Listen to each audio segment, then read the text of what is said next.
So the question is what do we focus on? You know, it's a matter of figuring out who's your client. See, the real estate industry, if you want to be a professional in the real estate industry, it's no different than being a doctor. A doctor specializes in something. Good doctors today typically specialize in either a heart surgeon or they're a dentist, or there's even in the dentistry world, there's very specific things that they specialize in. Real estate should be no different. So get in that mindset. Know that your task, first of all, is to figure out what direction you're going to go and what is your specialty. See, every professional has to do that in college. They have to figure out what direction are they going to go and what specialty in their field are they going to go. The real estate industry is an enormous field. There's commercial, there's land, there's condos, there's houses, there's all price ranges of houses. There's lots, there's land, there's timeshare, there's partial sales of property. So you have to decide what is your passion, what is your focus. So how do you come up with that? How do you figure out what's the best thing for you? Well, I would start out by just brainstorming that, thinking about it. Ask yourself, what is your background? What is your experience? What do you love?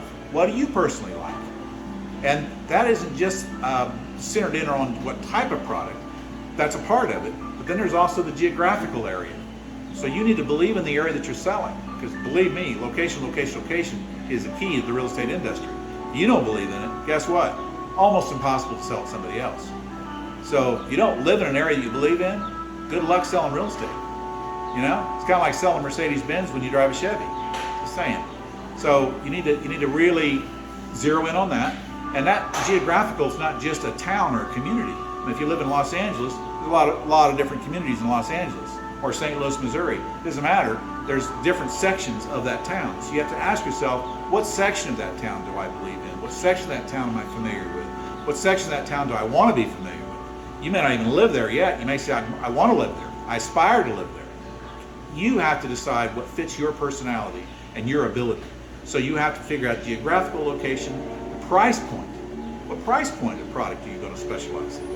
And so what type of product? Is it houses? Is it condos? Is it weekend type houses? Is it retirement houses? You know, what is it that you're going to specialize in? Now, I'm not asking you to limit yourself to that market. That's not what I'm doing. What I am asking you to do, though, is become a professional. And a professional specializes in something. And see, by doing this, it's going to be much easier for you to be able to learn the industry much quicker. Because, you know, if you've got 15,000 homes in your market, it's a whole lot easier to understand 1,500 of them than it is 15,000 of them. And 1,500 of them is going to fit within the geographical area and the price point that you're going to pick and you're going to select. So this is crucial at this stage of the game for you to start figuring that out. Probably more important than what real estate company you're going to work for. So, you know, and let me touch on that as well. What real estate company are you going to work for? Let me tell you what real estate company you work for. You. That's who you work for. You and your client. That's all that matters. Let me tell you, there's no magical real estate company out there that's going to give you that opportunity to be somebody that you're not. You need to be you. And that relationship between you and the client is a relationship. And all the real estate companies in the world are not going to make you a better realtor, I can tell you. This training that you're going to get from us right now is all the real estate company that you need. It's understanding how to deal with clients, understanding a pattern and a direction to go with your real estate career. So next thing is first of all, know your target market. Know who your client is. So it's one thing to say, okay, I want to know what I'm going to specialize in, but then the next step is then who's your customer in that group? What age bracket are they? You know, what financial revenue do they have? An income do they make? What type of person they are? What are their likes and dislikes? Where do they hang out? Where do they not hang out? You know, you need to know everything about your client that's your target market, and study that and learn about it in your market. What is the places they hang out at? Why is that valuable? Well, it's invaluable. Because if you're going to market, you want to target your marketing too, to where they're at. You don't want to just blanket market and hope that's called hope marketing. You don't want to do that. You want to zero in. If you're going to buy a park bench, for instance, a sign on the back of a park bench, what park bench do you want to buy and pay for a sign on it? Wherever your people are at. So you want to basically right now take that time to start asking yourself, soul searching, who is your market? What is your market? And that is the very first enormous step to becoming a professional. This is the foundation of becoming a professional. And it'll make sense to you because I always use doctors and attorneys because they are high on the pecking chart of people when they think of a professional. So you have to become that. So I want to play a little game with you. Here's the game. I want you to close your eyes for a minute, okay? So totally close your eyes and clear your mind of everything. And I want you to for a moment, pretend that there's a car that, well, first of all, you've got to go to the doctor. And you've got to see this doctor. And you have a major medical problem. And so you go to this doctor and you pull into the parking lot and you recognize that your doctor's pulling in at the same time. Now just for a moment, picture the doctor's car, male or female. Now I want you to get that picture in your mind. What that car looks like, what color is it? Is it shiny? Is it clean? Just get a complete picture in your mind. And then they park their car and they get out of their car. And as they step out of their car, you see their shoes and you see their outfit as they stand up and they grab their briefcase or whatever it is that they get. And I want you to picture them. Picture what they look like. Now I want you to picture their attitude. What's the expression on their face? What is the frame of mind that they're in? Because this is your doctor that you're getting ready to see, who's going to determine maybe a life or death situation for you, potentially. This is not just a general call. This is somebody you really going to be counting on. Now that person begins to walk across the parking lot. I want you to stop and think about their walk. Is it a walk with confidence? Is it a walk with casual? Just kick the rocks as they walk? Tell me, what kind of a person and what kind of a walk are they? And I want you to take a note of their hair. How does their hair look? And as they walk towards the front door of their office to the hospital, they open that front door and there's a doorman. How does that door person get greeted by him or her? And how does the doorman respond based on how many times they've met with that person? Then he or she walks on down the hallway to an office and they open the door to the office and there sits the personal assistant for the doctors in that room.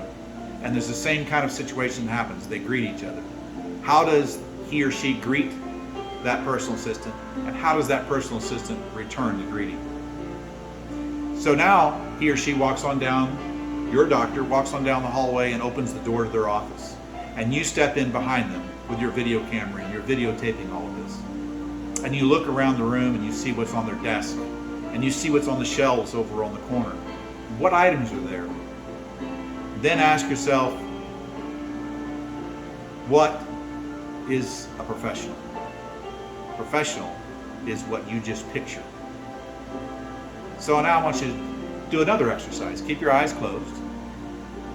And let's say that you're going to buy a home for you and your family.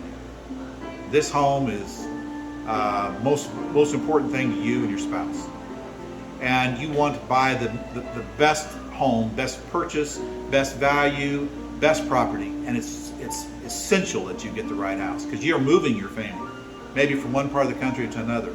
And you're uprooting your entire family. The different school system, your wife or your husband, whoever it is having to disrupt their job, their career because of your career. And so this is very important to you that you work with the right realtor. So you've got an appointment with a realtor and you're showing up at their office or a restaurant or wherever it may be. We'll pretend it's a restaurant.